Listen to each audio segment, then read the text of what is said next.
여러분 안녕하십니까? 믿고 보는 밀리터리 지식 채널 슈퍼소닉 TV에 오신 걸 환영합니다. 오늘도 디펜스 타임즈의 안승범 대표님. 네, 안녕하십니까. 자, 저희가 오늘 2부입니다. 2부. 지난 방송을 또 보시고 와야만 이 이야기를 재밌게 들으실 수 있을 것 같습니다. 저희가 먼저 번에는 거의 뭐 만담 비슷하게 했죠. 거의 뭐 로키드사의 이제 시작부터 해서 그러니까 전투기에. 이게 다들 이렇게 살펴보시면 아실만한 얘기지만은 네네. 좀 더 이렇게 좀 희화시켜서 좀 그렇게 우리가 재밌게 재밌게 방송했죠. 예, 방송은 재밌게 해야 돼요. 예. 자, 지난 시간에 이 마지막에 한 얘기가 바로 F104 스타파이터 이 과부 제조기 이어서 이 로키드사가 변신을 합니다. 바로 정찰기와 그리고 지원기죠. 예, 두 갈래로 이제. 예, 그러면서 탄생한 무언가가 나왔는데 오늘 이 이야기를 네. 이어서 네. 지금 바로 시작하겠습니다. 네.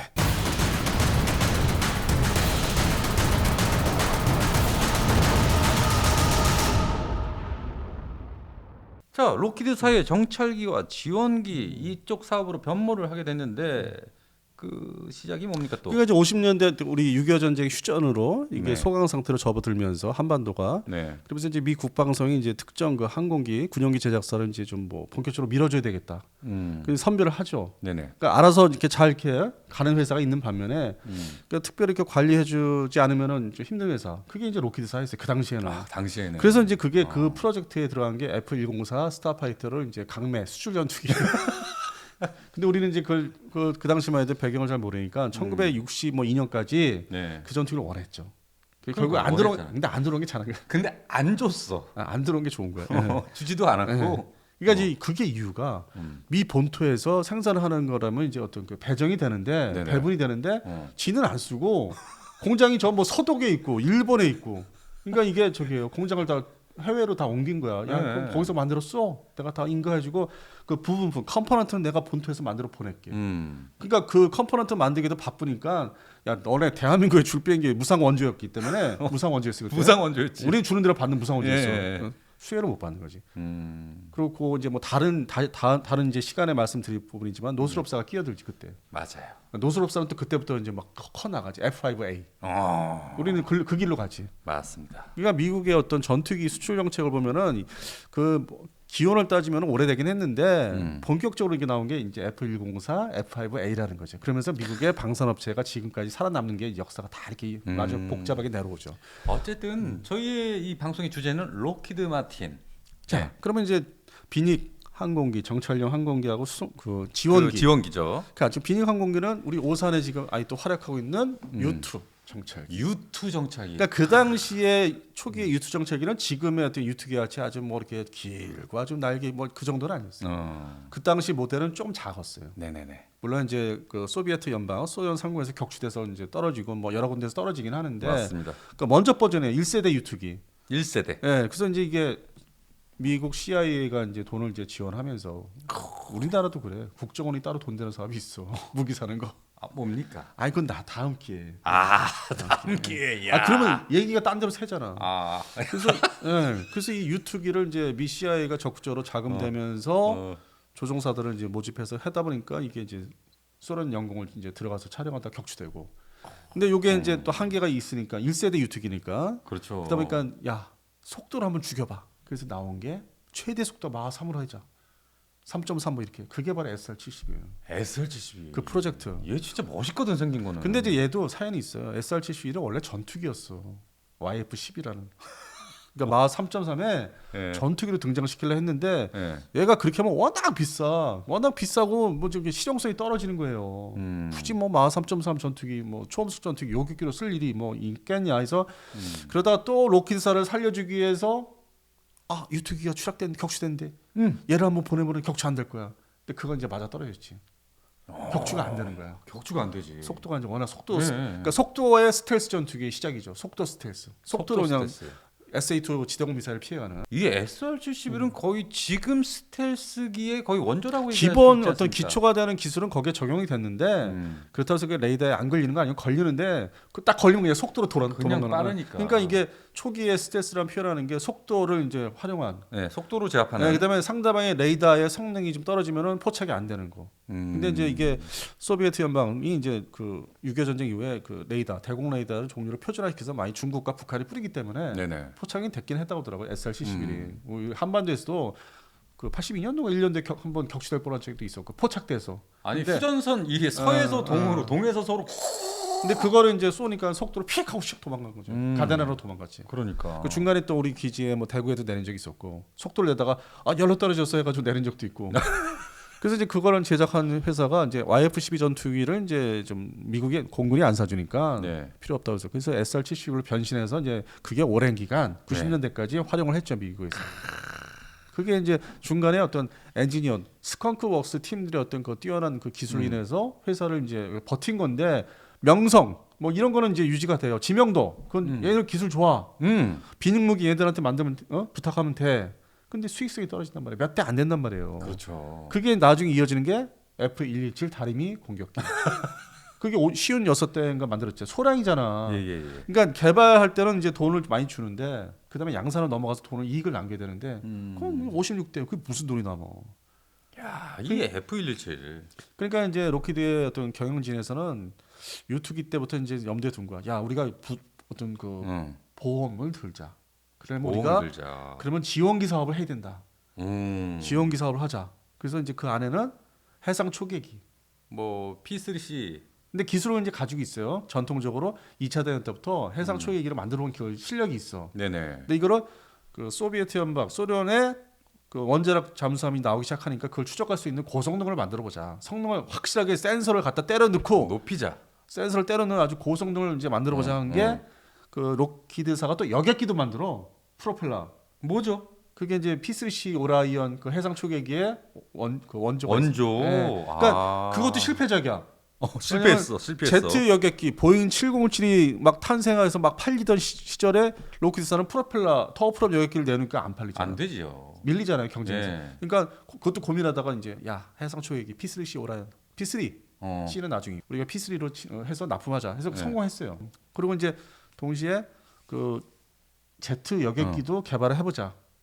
또 여객기를. 제트 여객기. 그러니까 보잉사가 그걸 보면서 네네. 그때는 뭐 미국의 항공사들이 그 제작사들이 뭐 난무할 때니까.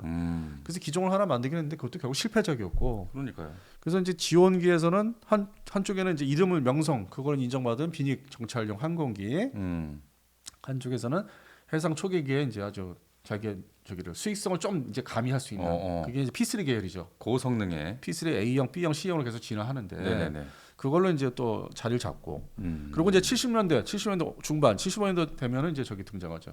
S3 바이킹. 함상 해상 그 초계기 함재. 그것까지 진입을 해요. 그러니까 아주 명가가 되는 거죠. 해상 초계기의 명가가.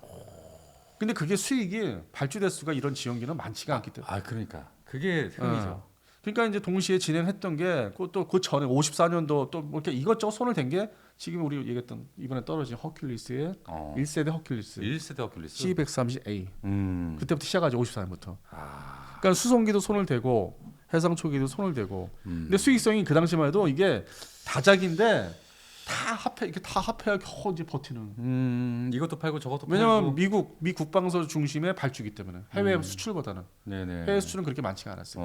그러니까 미 국방서 중심의 뭐 미 공군 미 해군의 발주량을 이제 받아서 그렇게 해서 이제 이제 근근히 살아가는 70년대까지 뭐까지. 물론 수송기 쪽에서는 이제 또 3대 수송기가 있죠 로키드사에. C130 말고 C141 스타리프터. 야 스타리프터. 이게 이제 오랜만에 들어봤습니다. 이게 이제 우리가 주한미군이 이제 반쪽 날 때 철수할 때. 네네. 우리가 이제 불안해하니까 1969년 70년 훈련 때 그 유명한 요즘 애들 이제 아시는 뭐 그 훈련들이 있어. 프리덤 볼트, 뭐 포커스트 레티나 이런 훈련들이 때 그때 그 마담 얼굴 마담. 얼굴 마담. 그게 이제 그 사진 찍으면 나타나는 게 그 C141 로키드사예요. 근데 그것도 대량 생산했냐? 발주국이 딱 하나. 미 공군. 그러니까 지금 같은 걸 생각하시면 안 돼. 딱 이게 나라가 아니고 자기네. 수주를 하는 주문을 하는 거는 정해져 있는 거야.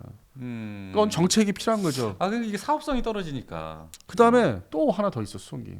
우리 뭐죠? 이번 아덱스 때 와서 이게 뚜껑을 입을 연. 갤럭시. 그게 3대 수송기 미 공군에 그 당시에 그 지금은 당시. 이제 뭐 보잉께 이렇게 섞여 있지만은 네네네. 그것도 이제 독점을 한 거지 수송기 미 공군의 수송기를 C130, 142, C5. 그다음에 해상 초계기는 P3, 그다음에 S3 바이킹 다 3위 내고. 그래서 지원기로 그러니까 공장이 다른 데 있어요. 걔들 가 보니까 뭐 저쪽 뭐 애틀란타 이런 데가 있어. 막 떨어져 있어. 뭐 지금의 그쪽 지역이 아니야. 포트워스 이런 데가 아니야. 그래서 그걸 이제 해서 겨우 이제 미 국방성이 돈 주는 걸로 해서 이제 이렇게 제한된 양산 대수로 해서 계속 만들어내고 그리고 이제 정찰기 쪽은 수익성이 떨어지고. 너무 떨어지고. 아, 그냥 내가 어떻게 보면 봉사하는 거지. 아 그러니까 이 지원기로 먹고 살았네요. 그러니까 이제 일종의 그 팬 서비스라는 거는 이제 비닝 항공기, 정찰용 항공기는 내가 그냥 서비스 해주는 거야. 아, 예, 형님 그건 내가 알아서 좀 돈에 안 나고 해드리고 요거는 좀 꼭 사주셔야 돼. 네, 이건 좀 이건 좀. 그게 이어지는 게 이제 80년대 말까지 그렇게 버틴 거예요 로키드사가. 야잘 버텼네요. 근데 중간에 이제 80년대 걸 오기까지 중간에 이제 스캔들이라고 해서 이제 과거 얘기가 그러니까 이제 청문회 이러는 거야. 또 옛날에 돈 매겨서 스타파이터 팔았잖아. 아니면 뭐 여객기 그 저 실패한 여객기 트라이스타인 거 있어요. 트라이스타라는 그 여객기.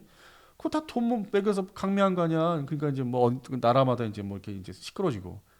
그러니까 이제 80년대 말 오니까 아씨 머리 아파 내가 어떻게 버텼는데. 그럼 우리 또 미국 국방성에서 탁 해서 내가 버텼는데 뭐 어서 이상한 놈들 이제 와서 떼짜붙고. 그러니까 이제 로비스트 다 때려잡기. 그러니까 미국 방송하고는 연원한 거야. 아유 형님 나 이게 뭐 앞으로 내 90년대를 어떻게 맞이해야 돼? 나 힘들어 죽겠어. 예? 그러니까 의논을 해요 정책적으로. 그러니까 야 그러자도 우리가 90년대를 이제 맞이하면 스텔스 전투기로 넘어가야 되는데 그게 그래. 소위 ATF라는 사업인데 물론 이제 그 F-22, YF-23 경쟁한 거 말하는 거예요. 네네네. 그러면 전투기 회사들이 이번 기회에 좀 정리 좀 할게. 구조 조정을 할게. 전투기계를 우리 미국에서. 그러면 내가 너를 앞에 내세워줄까? 그랬더니 아 형님 제발 좀 그렇게 내가 좀 선두에. 또 뭘 먹인 겁니까? 근데 모르지. 아니 내가 사람을 이렇게 접한 미디어에 접한 그 스토리를 이제 말씀을 이제 해설해드리는 거예요. 그때는 나도 몰랐지. 아, 우린 모릅니다. 네. 근데 이제 그 직전에 94년도로 제가 기억하는데 로키드 마틴 탄생. 로키드 마틴 탄생이. 그러니까 로키드 마틴이라고 해서. 로키드와 마틴도 이 항공기 제조업체 아닙니까? 뭐 2차 대전 때 폭격기 제작사로 네네. 유명하죠. 거기도 뭐 이제 그런 쪽으로 큰 항공기, 대형 항공기로 해서 버티던 회사인데 나중에는 이제 저기죠. 그 항공기 완성보다는 항공기에 들어가는 거, 뭐 장비들, 부품 장비. 그걸 이제 넣어서 인테그레이션하는 거, 아니면 네네. 미사일 쪽, 미사일 쪽으로 이제 이름을 좀 이렇게 잘 쌓았는데 수익성이 이제 점점 떨어지는 거라. 그러니까 아쉬운 놈들끼리 이제 합해놓고. 예. 그러니까 로키드를 중심으로 해서 마틴을 끌어들이는데, 근데 전투기계를 정리하기로 했잖아. 정리해준다고 했잖아. 그 중간에 있는 게 예. 지금 포트워스에 있는 옛날 이름이에요. 네네. 제너럴 다이나믹스. 제너럴 다이나믹스. 걔를 싹 일로 와 해가지고 딱 합해버린 거예요. 야, 이 세 가지가 합쳐져서 이름이 바로 로키드 마틴이 돼버렸네요. 그래서 제너럴 다이나믹스의 이름은 이제 사라지고 그 매입을 이제 하면서 로키드. 그냥 원래 그러니까 사람들이 그냥 로키드. 지금의 F-16이 그냥 처음부터 1974년도 등장할 때 로키드사에서 만든 걸 아시는 분들이 있을 수 있는데 네네. 그건 그때는 다른 회사였어요. 제너럴 다이나믹스였어. 1974년도에 YF-16이 나올 때는. 그리고 우리가 처음에 피스브리지라고 해서 F-16 지금 우리 운영하는 게 있죠. 초기에 운영한 거. 네네. 그때는 제너럴 다이나믹스로부터 사온 거야. 그러니까 발주를 거기다 한 거예요. 그다음에 우리가 처음에 그러니까 우리 전투기 사업, 네네. 한국형 전투기 전에 전투기 사업들, 네네. 뭐 FX 사업이라 해요. 이미 그게 34년, 35년 전의 일인데 그때도 대상 선정한 업체가 제너럴 다이나믹스였어. 지금의 로키드 마틴은 아니었어. 그렇죠. 그러니까 탄생하기 전이니까. 예. 그러니까 우리가 이제 거래 대상은 제너럴 다이나믹스로 시작해서 그게 이제 그 본토에서 바뀌니까 이름도 바뀌고. 그리고 마침 중간에 수익성을 좀 이렇게 보존을 해줬던 게 대한민국의 그 FX 사업에 120대 발주했으니까 지금의 F-16, F-16. KF-16이죠 정확히. 근데 제너럴 다이나믹스가 현재 미국의 방산 그 업체에서 그 이름은 계속 유지합니다. 그러니까요. 해당되는 그 전투기 사업부만 판 거예요. 그리고 또 이렇게 특히 빼서. 엔진 얘기. 네, 빼서 이제 판 거고. 나머지 그 M1 전차 아시죠? 에이브람스. 그럼요. 그건 아직 남아 있어요. 그 회사에 지상 사업부로. 아, 지상 사업부로. 모르셨지? 몰랐어요. 그러니까 F-16, 그다음에 M1 에이브람스 전차가 제너럴 다이나믹스 사업부의 그 그룹에 있었다는 건 모르셨지? 몰랐습니다. 여러분은 아셨습니까? 아니 아셔. 아시는 분들도 아셔. 아, 나만 모르는 거예요? 댓글에서 우리 쪽에 아, 우리 소닉 PD 무식하네. 아, 남 무식해. 그래서 이제 하나를 이렇게 이제 로키드에 다 합병 다 넘겨준 거고 마틴도 이제 흡수됐고. 다 흡수가 됐네. 그 지금은 이제 M1 전차, 뭐 폴란드 89 뭐 그런 거 있잖아요, 루마니아. 네. 그게 제너럴 다이나믹스 랜드 시스템이라고 이제 표현을 하죠. 그 하나 더 재밌는 게 있어. 우리 재밌습니까? 우리 영화 요즘 영화 하는 거 있죠. 영화? 뭐 이렇게 영화 있잖아.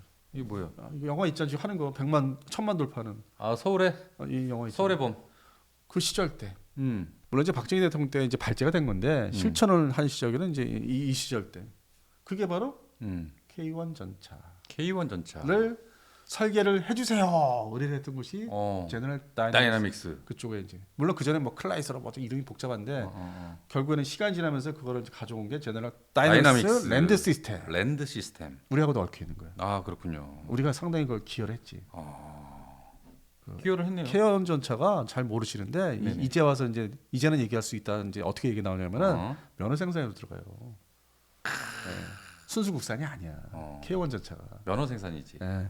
그래서 제가 이제 그 문서를 보면은 포탑이 미국에서 이렇게 해서 들어오고 공수가 돼서 차체를 우리가 만들고 합작을 이렇게 해서 딱 그냥 뭐 엔진은 독일제고. 딱 지금 뭐 폴란드 크랩 자주포. 이거라고 그러니까 이제 그 무기의 어떤 개발사나 방산의 역사는 이제 그런 식으로 우리도 거쳐온 거예요. 맞아요. 네. 그러니까 처음에는 그냥 M 계열이죠. M48. 네. 그냥 조립도 아닌 그냥 뭐 이렇게 부속을 다 갈아 끼우는 재생 전차가 있었고 합작 그 공동 개발이 있었고 지금의 K2는 순수 우리가 개발한. 거기에서 이제 노하우를 다 쌓고서 개발 기술을 다 모아서 제가 혼자 할게요 해서 만든 게 K2. 그러니까 폴란드가 지금 이 자주포 가지고 우리 대한민국식으로 뭔가 성장하려고 하는 거 아닙니까? 딱 폼이. 그다음에 KF-11도 같이 똑같은 길을 걸어온 거예요. 그런 과정 변천사를.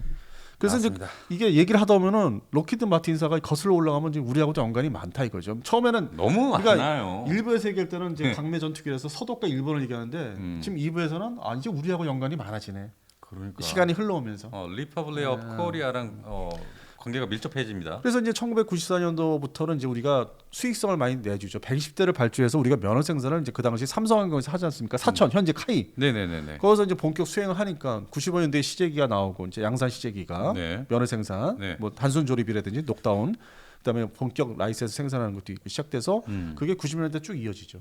계속 이어지죠. 그래서 한 부분에 있어서는 미국의 그 텍사스 포트워스의 지금의 이제 록히드 마틴 회사에서는 대한민국의 기여도를 인정을 어느 정도 해요. 그러니까 서울에 있는 지사도 그렇고 뭐 역할들 이렇게 하신 분들 있잖아. 네네네. 고맙게 생각해. 한국에서 그 어려울 때 KF-16으로 인해서 많이 그 받침을 해주면서 수출이 확 늘어났거든. 그날 이후로. 막 여기저기 막 팔리기 시작하면서 이제 2003년 4년도에 막 이라크부터 하여튼 뭐 여러 나라한테 막 불티나게 뭐 모로코니 막 발주를 막 그냥. 그리고 지금 와서는 우크라이나도 그거 주세요. 그것도 1세대 아니 2세대 F-16. 지금은 우리가 최신 F-16은 3세대예요. 그러니까 2세대 거를 그 주시면 제가 잘 쓸게요.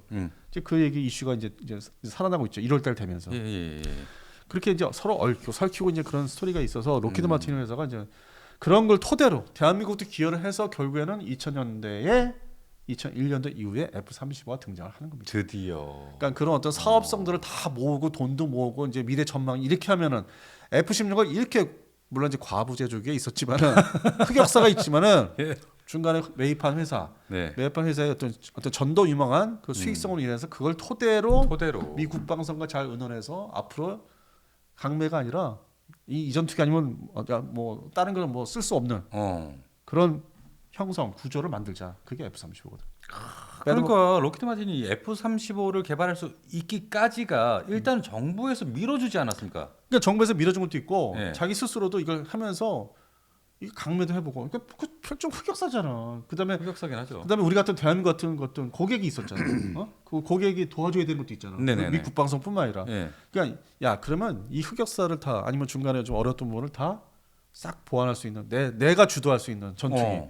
기술을 우위를 점하고 내 말대로 들을 수 있는 전투기. 함부로 열어볼 수 없는 전투기. 그것이 바로 F-35. 물론 F-35 바로 이전에 F-22 랩터가 있었죠. 랩터는 이제 미 공군만 쓰는 거니까 그건 어차피 제외시켜야 되고 지금 와서는 또 이 컴퓨터 기술, 어떤 소프트웨어 기술이 발전하고 이제 했기 때문에 이게 옛날 구형 노트북이야. 소위 구형이야. 그러니까 외형만 얘기하시면 안 되는 게 기동성, 우리 에어쇼 때 기동성만 얘기 보실 게 아니라 내부 컴퓨터 시스템은 옛날 90년대 그 속도 느리고 뭐 한번 뭐 뜯어 고치려면 다 드러내고 뭐 복잡하잖아요. 노트북 한번 업그레이드 하려면은 그거에 하여튼 크게 생각하시면 돼요. 손대기가 어려우니까 새로운 세부대 그래서 만든 그렇지, 게, 세술은 세고. 그래서 F-35. 어. 비교적 그게 이제 2007년부터의 컴퓨터 기술로 이제 들어간 거니까. 어. 근데 그것도 자꾸 진화를 하니까 그것도 자꾸 업그레이드 하기가 힘든 거예요. 그것도 지금. 그러니까 맞습니다. 완성이 완성이 계속 뭐 블록4가 되네 안 되네 좀 했던 게 이제 그런 그 내부 시스템 때문에 전자장비.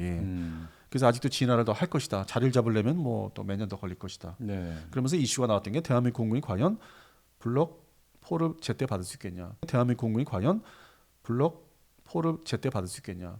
기존에 3F만 받는 거 아니냐. 그런 이제 우려들을 많이 하시는 게 사실 맞고. 네. 근데 그 배경을 역사를 거슬러 올라가면 뭐 하여튼 그렇게 오래된 역사를 걸어온 전투기. 야. 그게 바로 이제 결과물에 F-35에까지 이르게 됐다. 네. 그랬어요. 네. 지금 이 F-35 블록 4를 다들 지금 기다리고 있는데. 기다리고 있죠. 그러니까 긍정적으로 생각하시는 분들은 기다려 주는 거고 네. 부정적으로 생각하시는 분들은 야 때려 쳐버리라 이제 이러는 거고. 그냥 KF-10을 더 사자 뭐 이러시는 분들도 있는 거고. 그러니까 어떤 의견은 갈려 있어요 사실은. 예. 야, 이 힘든 과정 속에서도 록히드 마틴사가 잘 버티고 어떤 정부의 어떤 도움을 얻으면서 그래서 여기까지 왔는데 이제 우린 이 얘기 해야 될 것 같은데. 보통 이제 우리 땅 투기한다 그러고 어떤 이건 부동산에 대해서 애착이 많잖아요. 대한민국은 특히나 부동산 열풍이 과하니까. 그리고 우리 대한민국에서 뭐 사업을 하거나 네. 하면은 뭐 땅을 뭐 확보를 해야 되는 것도 맞죠. 공장을 줘야 되니까. 그렇죠. 뭐 건물도 중요하고. 네네네. 그 부분에 있어서 이 로키드 마틴 포터스 공장이 미 국방성에서 양이 내 땅이야, 내 소유야, 이거 써. 써. 그러다 보니까 이게 외부에서 평가하기를 미국 외부에서 로키드 마틴은 사실상 미국의 공기업이냐 국영회사냐 구분을 잘 못. 성격이 이렇게 네. 잘 이렇게 들여다보면은 미 국방성이 전적으로 밀고 전 세계 어떤 그 리드하는 리드하고 리더격으로 이제 만든 그러다 보니까 어떤 그 부지까지도 땅까지도 미국에서 이제 무상으로 이렇게 미 정부가 국방성에서 소유가 미 국방성으로 이제 저는 알고 있어요. 그렇게 해서 이제 뭐 운영하게 그런 거를 이제 좀 이렇게 탁 밀어주는구나. 그런 공장을 이제 몇 차례 가봤는데 제가 본 전투기 공장 중에서 제일 커요. 아 그래요. 거기는 제가 다리가 이제 불편합니다. 이제 그런 얘기를 해요. 네네. 그러면 골프카가 와요. 그걸 타고 한참 가요 그 라인을. 한참. 그러면은 제가 이 사천에 있는 카이 공장을 제가 다녀와 보지 않았습니까? 여기랑 어떤 크기적으로 따져봤을 때 몇 배 정도? 간단히 뭐 몇 배 정도 됩니까? 간단히 말씀드릴게요. 예. 저 거긴 걸어 다녀요. 거기 같이 걸어 다니면서 본다고. 카이는 걸어다니고. 거긴 포토스 가면은 네, 여기는 골프카가 딱 나와요. 타고 움직였는데 한참. 그러니까 대략 그러니까 이 규모가 몇 배 정도 된다 뭐 이렇게 말씀해 주세요. 길이가 1마일이라고 그러더라고요. 1마일. 1마일. 그냥 그 생산 라인 자체가 1마일이라고 그랬어. 그걸 자랑했어 나한테. 예. 1마일. 직선으로. 그러니까 입구는 뭐 똑같은데 들어가는 거는 네네. 들어가면은 그냥 쫙 일직선으로 돼 있어. 음. 그리고 내가 이제 2007년도인가 이제 그때는 카메라를 들고 들어갈 수 있어서 들어갔는데 카메라에 뭐 저기 부장품 있잖아요. 뭐 캡 같은 거 있잖아요. 네네네. 거기서 내가 잊어버리고 그랬어. 그못 찾았어. 다시 돌아가니까 어딘지 모르겠어. 그 정도. 와 찍다가 뚝 떨어졌어. 아 저거 찾으려 되는데 얘기했더니 못 찾아. 어딘지 몰라. 그 정도로 그냥 엄청 크군요. 그래서 전투기 어떤 생산 라인에 있어서는 제가 본 것 기준으로 말씀드리면은 포터스 공장이 제일 컸던 거로 알고 있고 그러면 이제 커머셜 여객기 분야로 따지면은 제가 봤던 거 기준에서는 보잉 아니겠습니까? 시애틀 공장이 제일 큰 걸로. 시애틀의 보잉사. 예, 지금은 777 만드는 777 만드는데 네네네. 거기에 제일 큰 걸로 알고 있어요. 그렇구나. 에어버스사 뚫루즈 에어버스사도 가봤는데 약간은 좀 저기 전체 부지로 따지면 모르겠는데 생산 라인은 시애틀이 더 컸던 걸로. 시애틀이. 예, 제 기억으로는. 물론 이제 뭐 그 숫자로 따지면은 뭐 제가 잘못 말씀드릴 수 있는데 제가 이렇게 피부로 느끼는 거는 이 시애틀 공장이 크더라 진짜. 시애틀 출장 가시면 항상 이렇게 잠을 못 주무셨다고. 날씨가 우중충하고 안 좋아요. 온도가 안 맞아. 그래서 그런 영화가 나온 건가? 시애틀에 잠 못 이루는 밤. 근데 그 영화 내가 다시 봤는데 그런 것 같지도 않고. 아니 당연하죠. 어. 시애틀 가시면은 항상 저기 스타벅스 1호점. 아이고 별거 볼거 없던데 뭐. 네. 거기 가셔서 이 텀블러 항상 이렇게 사오시고. 근데 두 종류라고 그러대요. 그게 이렇게 해서 보면 중국제가 있고 또 이렇게 보면은 또 미국제가 있는데 난 그거 구분 못 하겠어. 이거 잘 골라야겠네요.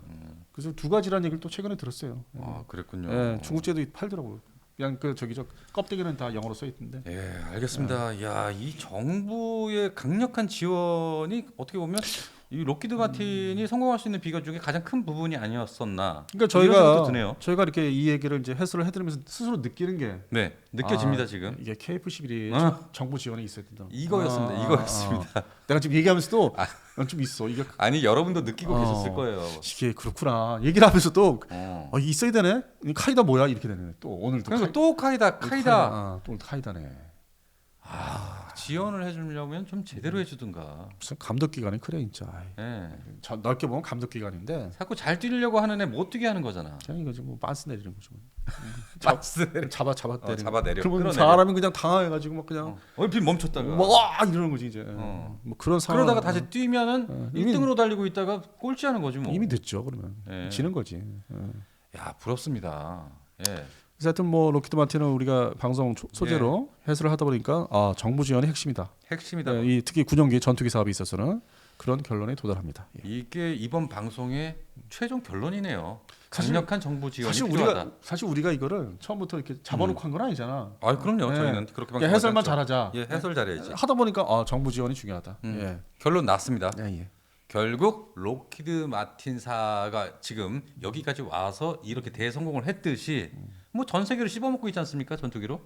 앞으로도 당분간 계속 그럴 거예요. 예. F-35라는 게 비난도 많지만은 어쩔 수 없는 어떤 그 단독 상품이기 때문에 현재로서는 물론 이제 뭐 유럽의 GCAP라든지 예, 뭐 프랑스의 예, 뭐, FCAS. 근데 그거는 나와야 뭐 나온 거지. 그리고 양산 들어가야 양산 들어가는 거지. 그럼요. 아직은 뭐 모르는 거고. 2035년 이상 가봐야 이건 알 수 있을 것 같고. 러시아의 SU-57도 마찬가지고. 75는 모급이었고. 뭐고? 그다음에 중국 J-20은 자기 혼자만 쓰는 거고. 역시 뭐 만들어내기 바쁘고 수출 못 하고. 네네. 그다음에 J-35는 아직도 알 수 없는 거고. 알 수가 없어요. 그래서 그 상품으로 이제 따지면은 유일하게 판매가 되고 살 수 있는 거 물론 국가가 제한되는데 F-35뿐만 F-35만한 전투기는 없다. 하지만 그 틈새 2025년부터 2035년까지 그 10년간의 그 시간. 그러니까 우리 대한민국이 그 카이 중심으로 해서 기대를 하는 게 그 F-35가 이게 있어요. 이게 아무나 살 수 있는 전투기 아닙니다. 아니죠. 그다음에 우크라이나가 아주 뭐 달라고 하는 F-16이 있어요. 그렇죠. 이것도 버전이 있지만은 네. 그럼 요 중간에 누가 있냐? 요 중간에 KF-21이 있는 이 거예요. 사이를 KF-21이 예. 채워야 된다. 그러니까 외모는 스텔스. 그냥 우리가 쉽게 얘기해서 예, 쉽게 간단해. 외모는 충족시켜지는 건 스텔스. 스텔스. 성능은 얘보다 더 좋은. 여기 전자주사식 레이더 중심으로 해서 얘보다는 좋은. 그러니까 이렇게 딱 여기 있으면서 약간 이쪽으로 와 있는 외모가 이쪽으로 와 있는 스텔스, 그렇죠. 스텔시한 디자인, 멋있는. 음. 그래서 이게 틈새 시장이라고 이제 하는 건데 이게 틈새가 벌려졌으니까 이게 이제 가능성이 높은 건데 이거를 처음부터 주저앉히려고 노력하는 카이다가 있는 거죠. 물론 이제 뭐 저번에 방송에서 말씀드린 게 있죠. 뭐 레이더 성능이 좀 모자라서 그렇게 해서 그 이유로 얘를 뭐 축소했다고 하는 변명도 있었어요. 듣기 아니, 카이다의 변명이니까요. 얘기도 들었지만은 예. 근데 우리가 이렇게 로키드 마틴의 사례를 듣다 보니까 얘기를 하다 보니까 정부 지원이 무조건 있어야 되네. 당연하죠. 예산화 시키는 거 예. 돈으로 밀어줘야 된다. 그런 결론에 도달합니다. 네, 좋습니다. 여기까지 이렇게 방송을 해보니까 오직 결론은 KF-11 정부 지원이 강력히 필요하다. 네. 예, 이 말씀을 드리면서 오늘 방송은 여기까지 하겠습니다. 네. 어떻게 재밌게 보셨는지 모르겠습니다. 워낙에 저희 채널이 이슈 위주의 방송을 좀 했는데 이제는 그 방향성도 좀 골고루 가져가야겠다. 근데 이제 저희가 이제 이걸 하다 보니까 네네. 역사 돌아보기, 그러니까 전투기 역사 돌아보기, 원래 이걸 하고 그다음에 싶은데 제작사 돌아보기. 아. 그러니까 이게 순간 모멘트가 있기 때문에 이 전투기도 다 역사이기 때문에 거의 뭐 100년 이상의 전투 역사를 보면은 이제 끝에 이제 멘트 말씀을 드리면은 네. 최초의 1차 대전으로 기준을 하면은 전투기, 항공기, 전투기 선진국 전 세계 중에 탑 1, 2가 어느 나라일 것 같습니까? 탑 1, 2. 전 세계에서 그 당시에 1918년 기준으로 해서 1차 대전 끝날 무렵에 독일, 영국 아니겠습니까? 거기서 약간 좀 틀린 게 네. 영국, 프랑스입니다. 아. 세계 선진국 모든 생산 수출을 포함해서 아 그렇군요. 대량 생산과 수출을 아주 뭐 많이 했던 나라가 네네. 영국과 프랑스였습니다. 좋습니다. 그럼 다음 시간에는 영국으로 한번 건너가 보겠습니다. 일종의 폭망사입니다. 일종의 폭망사. 폭망사. 항공산업의 폭망사. 알겠습니다. 지금 손흥민이 뛰고 있는 잉글랜드로 한번 건너가 보겠습니다. 네. 다음 방송 기대해 주십시오. 네. 그리고 저희 이 슈퍼소닉 TV의 공식 협찬사죠. 예. 서재걸 박사의 유산균, 이게 굉장히 값비싼 고퀄리티의 유산균입니다, 여러분. 밑에 링크를 달아드릴 테니까 한번 클릭해 보셔서 아주 저렴한 40% 할인을 해서 저희 채널 구독자분께만 판매를 하니까요. 여러분 한번 클릭해서 들어가 봐주시기 바랍니다. 그럼 오늘 방송 재밌게 보셨습니까? 아, 그렇다고요? 예, 좋습니다. 다음 방송도 재밌게 잉글랜드 편 한번 기대해 주십시오. 자, 그럼 여기까지 디펜스 타임즈 안승범 대표님 그리고 저 소닉 PD였습니다. 여러분 감사합니다.